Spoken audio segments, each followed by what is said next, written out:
आइए जरा दिखाते हैं इस बिग वॉल पर कि कहां कहां हंगामा हो रहा है, कहां कहां किस तरह से आग लगाई जा रही है, कहां कहां देश में खून को से लथपथ हो जाएगा ऐसे बयान दिए गए और उसके बाद देश में क्या कुछ हो रहा है। सवाल है इसमें, अग्निपथ इतना अच्छा था तो उसमें बदलाव क्यों हुआ, लेकिन सवाल इसमें यह भी है कि क्या अग्निपथ के विरोध में अब राजनीतिक रोटियां सेकी जा रही हैं। पहले बिहार की तस्वीर देखिए, ये 4 दिन हो गए ऐसी तस्वीरें आते हुई।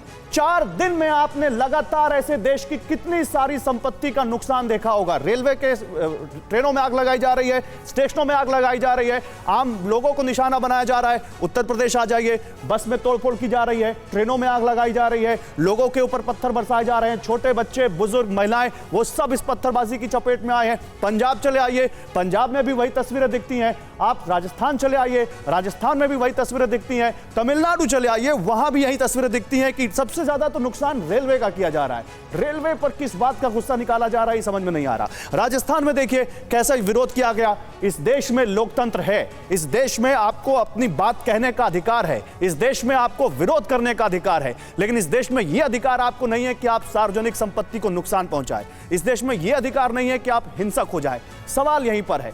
चलिए, इस वक्त इस पर मेरे साथ बात करने के लिए 2 और खास मेहमान हैं। देखिए, बीजेपी से अभी हमारे साथ गेस्ट जुड़ रहे हैं, उनसे हम बात करेंगे, लेकिन देखिए इस पर बात करने के लिए मेरे साथ इस वक्त चरण सिंह सापरा तो है ही, लेफ्टिनेंट जनरल राजेंद्र सिंह हैं डिफेंस एक्सपर्ट के तौर पर, और मेजर जनरल जीडी बख्शी हैं एडिटर इंडियन मिलिट्री रिव्यू से। आप दोनों का भी बहुत स्वागत है। जनरल बख्शी, शुरुआत मैंने चरण सिंह सापरा साहब से की। उनके पार्टी के एक विधायक ने कहा कि खून से लथपथ हो जाएगा देश, लेकिन हम इस देश में अग्निपथ नहीं लागू होने देंगे। बात हुई मेरी।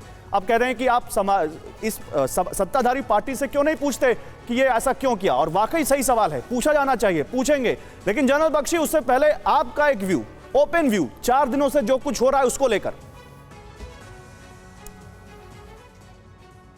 देखिए, जो मेरे व्यूज़ हैं मैंने बिल्कुल सार्वजनिक किए हुए हैं, फेसबुक पे, ट्विटर पे, इत्यादि इत्यादि।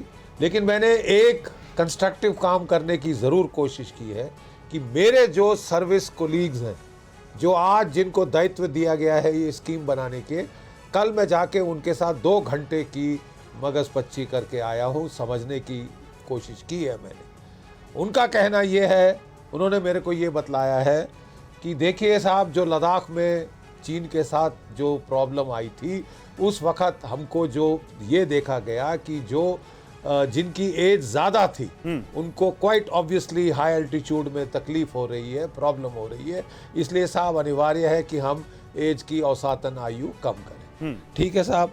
दूसरा जो बिल्कुल क्लियर है कि जो हमारा रेवेन्यू बजट है वो बढ़ता जा रहा है पे पेंशन की वजह से, और जो कैपिटल बजट हथियार खरीदने के लिए वो घटता जा रहा है।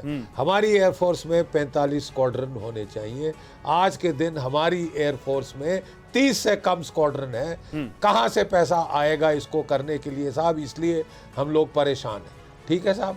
तो मेरा अब ये कहना है कि साहब, हमको, मैंने उनकी सुनी, मैंने लोगों का कष्ट भी मैं देख रहा हूँ, समझ रहा हूँ, और मेरा कहना ये है कि साहब अब टाइम है, ज़रूरत है कि हम कंस्ट्रक्टिव सॉल्यूशंस निकालें।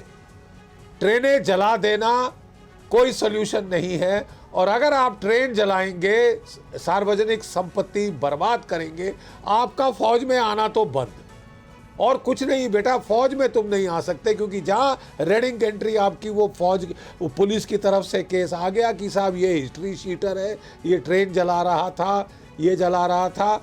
प्लीज आप लोगों के बहकावे में मत आइए। आपको ठीक है जनरल बख्शी, आपने बड़ा अच्छा यहाँ पे अपना व्यू रखा कि ट्रेन नहीं जलानी चाहिए। प्रजातंत्र आप विरोध कर सकते हैं, लेकिन ट्रेन ऐसा कुछ हिंसा मत करें। मैं जरा 1 मिनट में हाँ, मुझे 30 सेकंड दीजिए, मैं कुछ और कहना चाहता हूँ।